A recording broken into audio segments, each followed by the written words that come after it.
Yo, what's up sa inyo lahat? Today, mag-unboxing tayo ng isang rice cooker. At ilabas na natin ang rice cooker, huwag na natin patagalin. Ang Eureka rice cooker.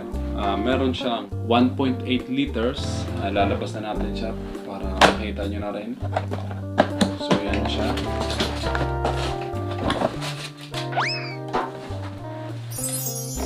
Meron siyang steamer.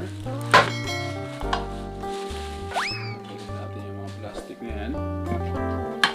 So ito yung takip niya, yan ang unang sa inyo. At meron din siyang steamer. Yung steamer niya. Tapos ito siya.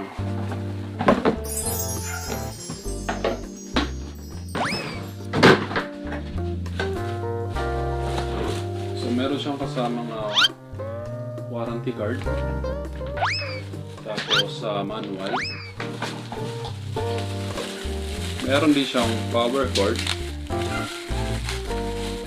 Ito ang kanyang power cord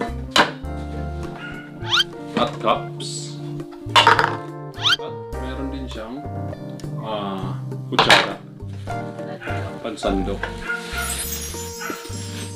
At ito na ang kanyang nalagayan. Ang wattage niya ay 700 watts at talaga namang napakabilis lang magsayang dito sa Eureka rice cooker na ito. Ngayon, para saan nga ba itong steamer na ito? Multi-purpose yan. Pwede ka mag-steam ng hotdogs, siomai, siopaw, at kung ano-ano pang bahala ka sa buhay mo kung anong gusto mong i-steam dyan. Tapos syempre, ang pinaka-main purpose nito, sasayingan. Ang maximum capacity nito ay 10 cups. Kaya kung marami kayo, swak na swak itong rice cooker nito para sa isang buong pamilya. Bukod sa napaka-elegante ng kanyang design, mapapansin mo, ubod ito ng tibay. Kasi once na masira ang kanyang cord, hindi siya kagaya ng iba na nakakonect na dyan na kapag naputol ng ngat-ngat ng daga, wala ka na. Bibili ka ng bago. Yun, pag magsasaing ka, ikakabit mo lang itong cord nito dito. Yan, sasalpak mo lang siya dyan. Then, isasaksak mo siya sa saksakan. Kung mapapansin nyo, umiilaw siya. Kasi ganyan talaga ang rice cooker. Iilaw yan kapag nagsasayang ka na. Kaya kung murang rice cooker ang hanap mo na swak sa bulsa at siguradong de kalidad, dito ka na sa Eureka. Kaya't ano pang hinihintay mo?